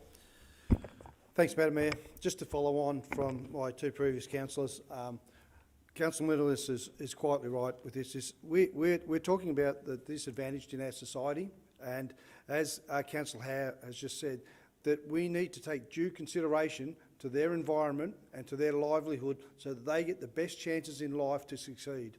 And by just plucking people or putting people in a section of our community to say, there you go, you've got a house, is not good enough. We need to support these people with as much infrastructure around them so that they can make a meaningful life for all. And I'm thoroughly it's just great that Councillor Middlemiss has brought this up and that we actually take a lead role in this, because we're talking about the people in our community and we need to look after them as best we can, and the best way to do that is to show our support for them, but to show it in the right ways and with administration processes and building processes that we can help those kids achieve something in life that they fully deserve. Thank you. Thank you, Councillor Law. Do I have another councillor wish to speak to this motion? No. Okay, Councillor Middlemiss, do you wish to close? No, thank you, Madam Mayor. I think we've covered it. No worries. Okay, since we've had speakers, I'll put the motion to the vote. All those in favour, Councillor Ferguson, Councillor Howe, Councillor Law, Councillor Clancy, Councillor Lund, Councillor Middlemiss, Councillor O'Callaghan, Councillor Harriman and myself. I declare the motion carried unanimously. Item 14.5 14.5, Victoria's draft 30-year infrastructure strategy. Do I have a mover, please? Don't all speak at once. If I don't... Happy to move. Thank you, Councillor Clancy. Do I have a seconder? Councillor Law? No worries. Do I have any opposition? Nope. Councillor Clancy, do you wish to speak to this motion? I only just thank the officers for the work for this submission. It's great that this has been done and come through briefing for us. Thank you. Thank you, Councillor Clancy. Councillor Law, do you wish to speak to this? No. Any other councillor wish to speak to the motion? No.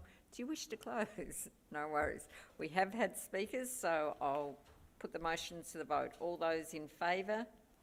Councillor Ferguson, Councillor Howe, Councillor Law, Councillor Clancy, Councillor Lunn, Councillor Middlemiss, Councillor O'Callaghan, Councillor Harriman and myself. I declare the motion carried unanimously. Item 14.6, submission to the Legislative Council's inquiry into health impacts of air pollution in Victoria. Do I have a mover for this motion, please? Councillor Lund. Do I have a seconder for this motion? Councillor Ferguson. Do I have any opposition? No. Councillor Lund, do you wish to speak to the motion? No, thank you. Councillor Ferguson, do you wish to speak to the motion? No, that's fine. I'll just support Tracy. No worries. Councillor O'Callaghan, do you wish... Yeah, I'll do it then. Thank you. You beauty. The move in the second, but I'll pick it up for you. Okay, thank you, Madam Mayor. So this is a submission put together by our officers who are acutely aware of the concerns that have been raised by the community on a number of fronts, many of them relating to not only the capacity of us to be able to identify risk within our community, but also to understand where the requirement of state authorities sit in relation to their participation in terms of oversight and consideration of communities where this could be a potential issue. We have significant heavy industry that underpins our economy, and for some time our community have been acutely aware of concerns that they have individually, but as a collective, around the impacts of health implications and concerns for the community itself. Certainly we've seen that come through in the conversations that occurred in relation to ULAB and a lack of confidence that our community has in relation to the EPA and the work that they do in terms of oversight and communication with our community. This is not necessarily a reflective of everyone's perspective, but it is certainly a matter that needs to be put from this council to this Legislative Council inquiry, because it needs to be acknowledged and it needs to be documented and there needs to be action taken in relation to it. So it is important that it is considered in relation to that. We have had the opportunity to explore the possible options in terms of our considerations in relation to this, but it's also clear that there's an expectation from our community that there be some proactive monitoring and reporting, and this has certainly been explored through a great deal of work that both Councillor Middlemiss, Lance King and a range of other members of our organisation have done through the LVIN network, and this needs to be further explored. And this has been picked up here in relation to this inquiry. Councillors have discussed it at length and there are reports pending to Council in terms of our expectations of feedback that we further receive, given the level of importance that we place on this body of work, and Council have been working on it for some time. But I do want to recognise particularly Councillor Middlemiss for the work he's done in relation to considerations around that. I think, Madam Mayor, it's fairly clear that this is an important body of work and consideration in relation to our health concerns in this community and the importance of there being some consideration of how we further keep our communities safe, how we understand the impacts on health in relation to air pollution and what that will mean for our community now and into the future. Thank you, Madam Mayor. Thank you, Councillor O'Callaghan. Do I have anybody else wish to speak? No? Oh, sorry, Councillor Ferguson. I think that's just in line with the general premise that we all have here about the air quality of hang on. Yeah. So I'm you just said supporting Callie. Yeah, but sorry, you've said you didn't want to speak, so you can't jump in. Sorry. Okay, sorry. We'll just reverse that. But anyway, I was supportive. Thank you, Councillor Ferguson. No worries. All right, but I will ask IT, one of our councillors isn't being shown on the screen now. Is he still in the meeting before I call the vote? Not seeing him here either, if it helps, Madam Mayor. It does help, thank you. Okay, well, we will note that he's not in the meeting at the moment. So, okay, do I have any other councillor wish to speak to this motion? No. Councillor Lund, do you wish to close? No, thank you. No worries. Thank you. We've had speakers. I'll put the motion to the vote. All those in favour, Councillor Lund, Councillor Clancy, Councillor Law, Councillor Howe, Councillor Ferguson, Councillor Middlemiss, Councillor O'Callaghan and myself. I declare the motion carried unanimously. 14.7, LCC submission to Victorian Renewable Energy Zones Development Plan Directions Paper. Do I have a mover for the motion, please? Happy to move if no one's jumping in. Councillor Clancy. Do Happy I... to second. Councillor Howe. Do I have any opposition? Nope. Okay, Councillor Clancy, do you wish to speak to the motion? Very briefly, Madam Mayor, thanks very much. So this is a submission to a directions paper that the state government have put through for the future of the electricity supply within Victoria. This is under two stages. There's stage one by 2025 and stage two with a longer term. This covers renewable, obviously, is the focus here. But for us, our submission is really about the infrastructure that we already have here and to ensure that that we are not overlooked or that the work that goes into VicGrid, which is what it's going to be called, does not undermine the value that we already have in this area and doesn't add another layer of red tape to the process as well. We want VicGrid needs to set up some advisory committees and consultative committees, and we want to make sure that we're a part of that process as well. So our submission, while generally supporting the Gippsland area or the Gippsland region, as Victoria has been broken into 6 regions or 6 energy regions across the state, that some of this work can be moved forward, and obviously with the recent announcement with the closure of your lawn coming on, we want to make sure that we're a part of the process, that we can continue to supply electricity as we have done for 100 years to the rest of Victoria. So and that's what this submission to the direction paper is all about. Thank you, Madam Mayor.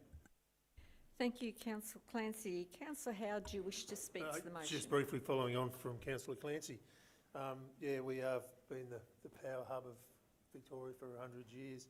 We've got the infrastructure, the lines, we've got the skilled workforce. Out of the 2 stages, we've got 1 proposed project.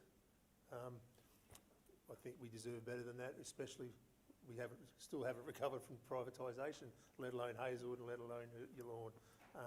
So I think the state government should step up to the bat and give us something a bit more. Thanks, Madam Mayor. Thank you, Councillor Howard. Do I have any councillor wishes? Councillor Middlemiss. Thanks, Madam Mayor. Councillor Clancy summarised the situation, and Councillor Howe's already pointed towards what I think is the major shortcoming of the current directions paper, is that there's not much in it for us. We carried the state for 100 years on power. They've come up with the alternative energy proposal, but they seem to have overlooked what can still be done in this area to quite some advantage for the state.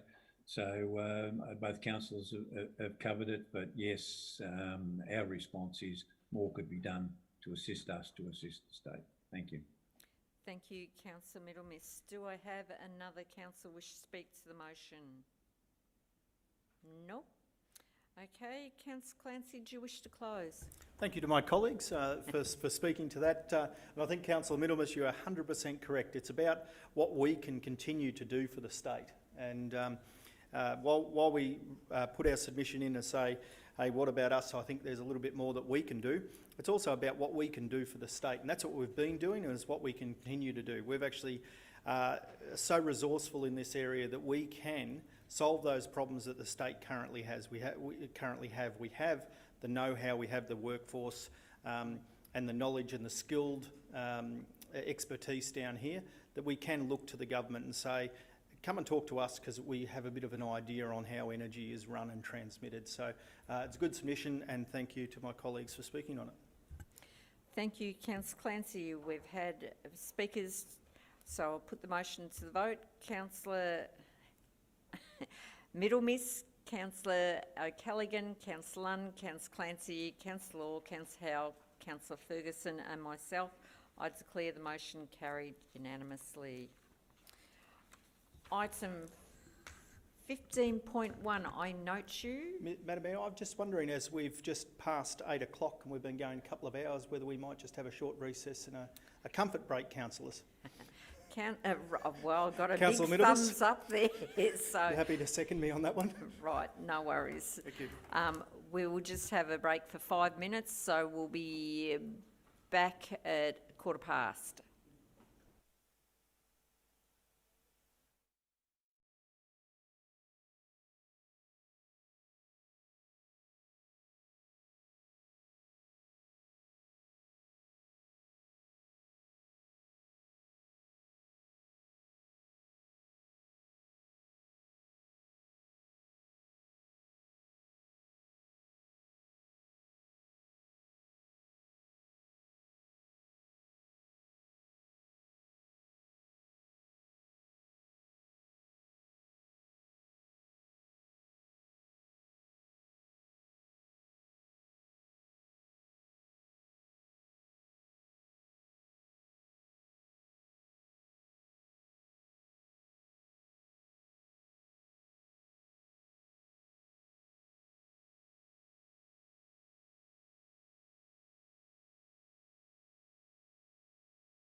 Councillor O'Callaghan. See, we were good, we waited for you. Seconder for the motion, Councillor Clancy. Do I have any opposition? Nope. Councillor O'Callaghan, do you wish to speak to the motion, please? Thank you, Madam Mayor. I was here. I was just waiting for Councillor Okay. Ferguson to pop back in before I turn the camera back on. No, this is just a procedural one, Madam Mayor. There's just a matter of delegation consideration in relation to this.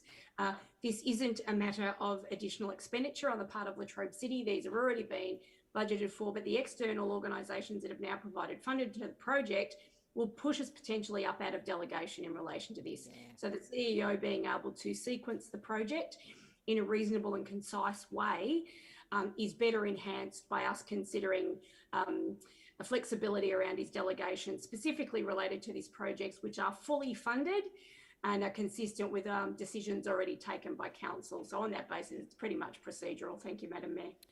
Oh, I like that. Councillor Clancy, do you wish to speak? Only to say that while this is procedural and this is about the drought funding that we've received through the federal government, I thought it would the opportunity would not pass me without saying what a cracker of a project this is.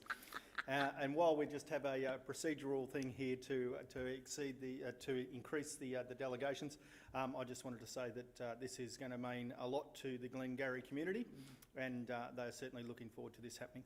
No worries. Thank you, Councillor Clancy, on the cracker of a project. Do I have another councillor wish to speak to the motion? No. Councillor O'Callaghan, do you wish to close? I tried, Madam Mayor, I really did. Yeah, go on. No, happy to move it to the vote. No worries. Okay, we've had speakers, so we'll put the motion to the vote. Councillor Middlemiss, Councillor O'Callaghan, Councillor Lunn, Councillor Clancy, Councillor Law, Councillor Howe, Councillor Ferguson and myself. I declare the motion carried unanimously. 15.2, Draft Road Management Plan. I note you. Are you wishing to move? Please, Councillor Howe? Okay. Do I have a seconder for the motion? Councillor Law. Do I have any opposition? Nope. Okay. Councillor Howe. Very briefly, Madam Mayor, this plan illustrates how council will manage the risk and provide the transport service in Latrobe City, the mainly roads and footpaths. It's something we need to review every 4 years and to send out the consultation to the public. To determine hang on, I've lost my way here, sorry, Madam Mayor. The plan in particular defines the roads authorities, it's the intervention level, the inspection regime and the response time. There is a table 1 in the report for those who are interested in it. There's one main change, which is introducing a third level of intervention for the trip hazard in footpaths. Most of the other changes are mainly administrative. So I'm happy for the community to provide their feedback. They'll be given 4 weeks to do so before coming back to council in the August meeting. Thank you. Thank you, Councillor Howe. Councillor Law. Thank you, Madam Mayor. Yeah, just to follow on, it's our management team of all our assets does an enormous amount of preparation work for the coming 4, 5, 6, 7 years. So all this is all laid out. This is just a matter of just bringing a few little things forward, and any case where our public can see some issues, we have the ability to manoeuvre some projects at an expedience to help resolve some OH issues that may arise at any point in time. Thank you. Thank you, Councillor Law. Do I have another councillor wish to speak to the motion, please? Nope. Okay. Councillor Howe, do you wish to close? No, thank you, Madam Mayor. Okay, we've had speakers. I'll put the motion to the vote. All those in favour? Councillor Middlemiss, Councillor O'Callaghan, Councillor Lunn, Councillor Clancy, Councillor Law, Councillor Howe, Councillor Ferguson and myself. And I declare it carried unanimously. And for those who are thinking, well, where's Councillor Harriman? He is now an apology. 15.3, Asset Management Policy. Who wishes to move that motion? Does anybody wish to... Councillor Lund, thank you. Do I have a seconder for this motion? Thank you. Oh, The newies are showing us how to do it. Okay, do we have any opposition? No. Councillor Lund, do you wish to speak? No. Councillor Ferguson, do you wish to speak? That's pretty self-explanatory. No worries. Do I have anybody else wish to speak? No. Okay, no speakers, no opposition. I declare it carried unanimously. Okay. Item 15.4, request to increase community representative positions on community asset committees. Do I have a mover for that, please? Councillor Howe and Councillor Ferguson. Right. Any opposition? No. Councillor Howe, do you wish to speak? Thanks, Madam Mayor. Council, we have 6 such of these community asset committees that assist in the running and maintenance of our council-owned and managed land. And I'm on a couple of the committees, so personal experience, they do an outstanding job and a very valuable part of the council community. Matheson Park have requested an extra 3 positions and Tyres an extra 2. The term many hands make light work come to mind, so very happy to support this resolution. Thank you, Councillor Howe. Councillor Ferguson, do you wish to speak? Yes, please. Okay. I think pretty much Councillor Howe summed up what I would have said in embodiment of paying congratulations to the Matheson Park Community Asset Committee, because they really do need a few more members. They're extremely overworked and incredibly understaffed in their little team there. So let's hope we can get some recruits in the coming months, but well done to them. No worries. Thank you, Councillor Ferguson. Do I have another councillor wish to speak to this motion? No. Councillor Howe, do you wish to close? No, thank you. No worries. We've had speakers. I'll put the motion to the vote. Councillor Middlemiss, Councillor Lunn, Councillor O'Callaghan, Councillor Clancy, Councillor Law, Councillor Howe, Councillor Ferguson and myself. Sorry, I should not laugh, but I was watching Councillor Middlemiss do it slowly.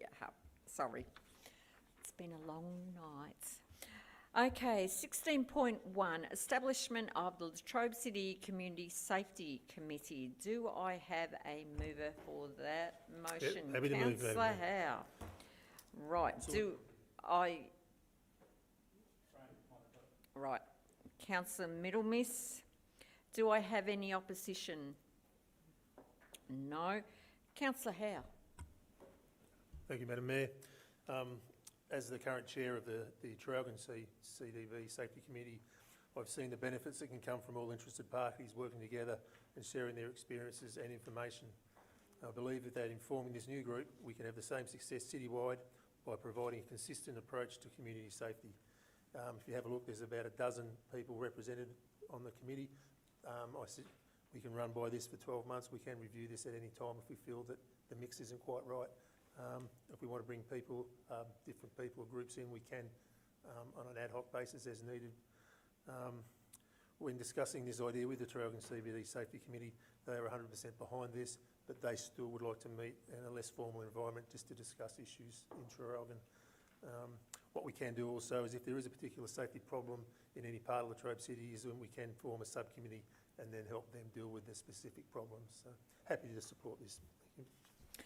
No worries. Thank you. Councillor Middlemiss, do you wish to speak? No, thanks, Madam Mayor. The points I wanted to cover have just been covered, so I'm perfect. Thank you. Well, you got out of that well. Okay, do I have any other councillor? Councillor Clancy, you speak? Yeah, just as Councillor Howe's talked about, I just wanted to highlight what the proposal is under the terms of reference for the membership. Latrobe City Councillors and staff, the Victorian Police, the Victorian Department of Justice and Community Safety, Department of Families, Fairness and Housing, a Traralgon-based community group, Advanced Mall, the Committee of Moe, Neighbourhood Watch Latrobe, Public Transport, the Liquor Accord of Latrobe City, the Baracalong Advisory Committee, as well as community members with 2 aged between 18 and 24. One Latrobe City resident not residing in 4 of the 4 larger towns, and then 1 other community member. So the makeup of the committee is what the key is here. This is actually a really well spread group of organisations, community groups, and individuals as well.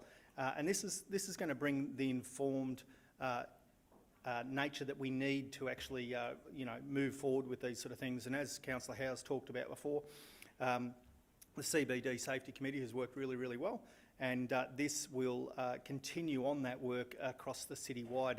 And when you look at the groups that are there, be it the police and Department of Justice, as well as the community groups, I suppose the idiom that comes to mind for me is that with like a donkey, they say, you use the carrot and you use the stick. You have to have a little bit of both. And I think that this is what we can do with this, is actually groups of people who can inform the community safety across the entire city. So well done to the officers for putting this together. Thank you, Councillor Clancy. Do I have another councillor wish to speak to the motion? Nope. Okay. Councillor Howe, do you wish to close? No, I think everything's been said. Thanks, Madam Mayor. No worries. All right, we've had speakers. I'll put the motion to the vote. Sorry, Councillor Middlemiss. Oh, you're a scallywag. Councillor Ferguson, Councillor Howe, Councillor Law, Councillor Clancy, Councillor Lund, Councillor O'Callaghan. If people could only see what you're doing, and myself, I declare the motion carried unanimously. Okay. Item 17.1. Setting of mayoral and councillor allowances. Do I have a mover for that, please? Councillor Clancy, you're moving this, and Councillor Lund is seconding this. Do I have any opposition? Nope. Councillor Clancy, do you wish to speak to the motion?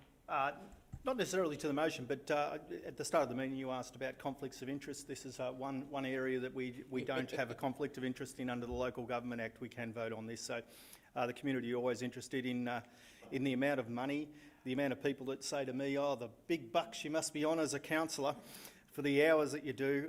This actually just sets out the increase that's in line with CPI. So it's written in the resolution for everyone to see exactly what councillors. It is a transparent process, the mayoral allowance and the council allowance, and that will be advertised and submissions can go forward. So just wanted to note that there is no conflict of interest on councillors voting on this. Thank you, Councillor Clancy. Councillor Lund, do you wish to speak? No. Do I have any other councillor wish to speak? No, I declare... Oh, sorry. Okay, but we have had a speaker. We'll put the motion to the vote.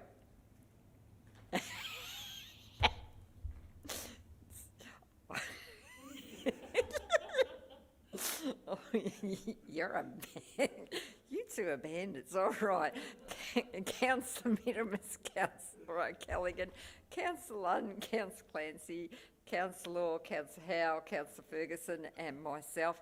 This actually, I declare the motion carried unanimously. This actually reminds me of a past councillor who used to, every time I'd get up to move a motion or speak, he would make me laugh. And it was another Morwell councillor. All right, 17.2, the draft budget. Do I have a mover for the motion? Councillor Ferguson. Do I have a seconder for the motion? Councillor Law. Do I have any opposition? Okay. Councillor Ferguson, do you wish to speak to the motion, please? Just quickly, I think the officers have done a really good job pulling this all together with some of the correspondence we got and the things that you've had to overcome in order to do this in time. So I just wanted to say well done on all that. Thank you, Councillor Ferguson. Councillor Law, do you wish to speak? Thanks, Madam Mayor. Just to follow on from what Councillor has just said, Ferguson, there's an enormous amount of work goes into our budget. It's done all year round, and the preparation work to give us a balanced budget is second to none. I think our council should pride itself on our loan to borrow ratios and all the other issues that we have within council. Is we manage a very tight ship, and we're going along very well. And from that point of view, we're recommending that we only go to the 1.5%, which is fantastic. So we're maintaining our rates at the minimum, but because of the state government changes to landfill levies and all the rest, that will rise by 7.8%. We've kept our borrowings to a minimum as possible for the coming financial year, to about 31 million. This goes in line with the fact is that we've had an enormous amount of spend in the last few years because of all our major projects, which are a credit not to our council, but also to the state and federal government that have provided a lot of funding. But at the end of the day, you know, when you spend $100-odd million on projects and we've delivered them on time and on budget, it goes well for our council as well. So moving forward, we've delivered a balanced budget with the least amount of costs imposed back onto our ratepayers. But our ratepayers should also be on notice. The fact is that because of the property price increases that has taken off in the last 6 months, that their rates notices are actually going to go up by a reasonable amount, I would think, purely from the fact is that the land prices and property prices has actually skyrocketed in some areas. So they should be pre-warned that even though it's only 1.5%, they say there's a few people going to get surprised by their rate notices in the current year. Thank you, Madam Mayor. Thank you, Councillor Lord. Do I have another? Councillor O'Callaghan? Do you wish to Thank you, Madam Mayor. Further to the commentary by my colleagues, just to confirm that this is our draft budget, so it creates for us the opportunity to have further conversations with the community. And Councillor Law has outlined some of the detail in a very clear and concise way. What this does actually do is authorise our Chief Executive Officer to give notice of the preparation of our budget, but also makes the budget available for inspection at HQ, our service centres, through our website. And if anyone has any difficulty getting access in that way, if they contact our governance team, they will ensure that you have the opportunity to review the draft budget. We would then move to the opportunity of having a council meeting aiming toward the 24th of May to hear submissions that may be put by community members and groups in relation to the budget, and then also flags for us that it gives intention of notice for the budget to be considered more broadly at a meeting to be held on Monday the 7th of June. So there's opportunities there for the community to engage with us in relation to the budget. It also provides a clear pathway for how people can make submissions, get further information, but also access the documentation if they can't either get to the service centre, access it via the website, or need to engage with us in some other way, so people can flexibly approach the budget and give us their feedback in relation to that. Thank you, Madam Mayor. Thank you, Councillor Callaghan. Do I have another councillor wish to speak? Councillor Middlemiss. Thanks, Madam Mayor. The budgets result from a lengthy process, a great deal of work by the council officers, and then some examination, extensive examination of that work by councillors. So it is a very lengthy and well-considered process. Personally, I have some objections for some parts of that, but this is our collective budget. This is what we've all been able to agree on. As Councillor Law has said, a very responsible, overall, a very responsible budget. So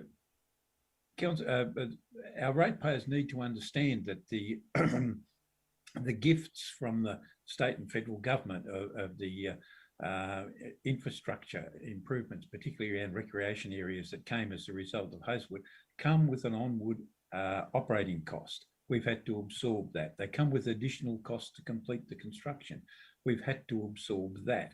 We've gone through this period of COVID where costs that we never even considered we'd have to face have taken place. So in itself, this is an achievement, this budget. As I said, there are parts of it that I don't agree with, and I'm sure each councillor has their own small area. I don't quite agree with that. But this is our collective take on what the budget going forward is. And certainly I'd commend our officers for the tremendous amount of work they've done in preparing this. And I certainly commend it to all councillors to support. Thank you. Thank you, Councillor Middlemiss. Do I have another Councillor Clancy? Thanks very much, Madam Mayor. So as my colleagues have highlighted, this is a draft budget that goes out for community feedback, or we're looking for you to have a look at it. I would encourage community members to have a look at the budget.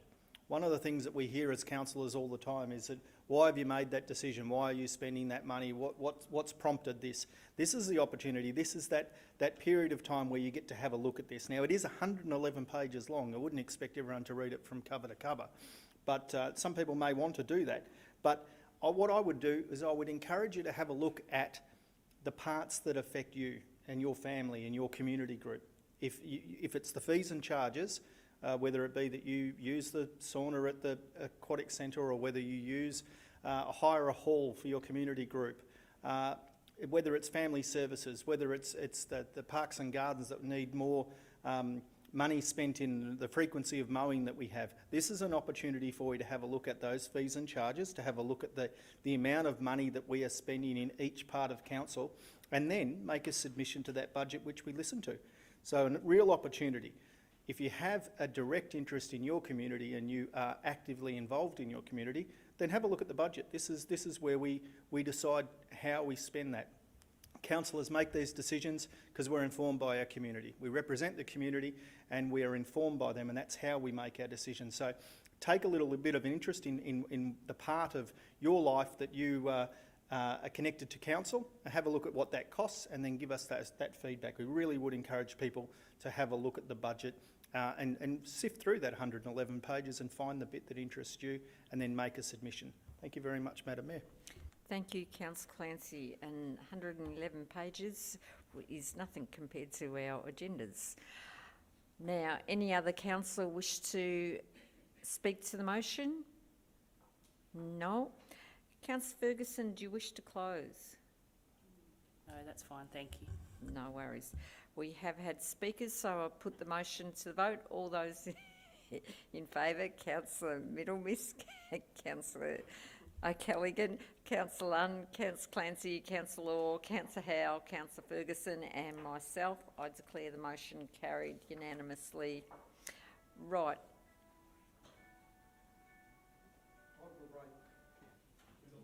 Oh, sorry. Is there any urgent business? No? We're getting there. Okay. No urgent business, so we will go to move it to close the motion, close the meeting to the public. Councillor Howe, Councillor Clancy, do I have any opposition? No. Anybody wish to speak?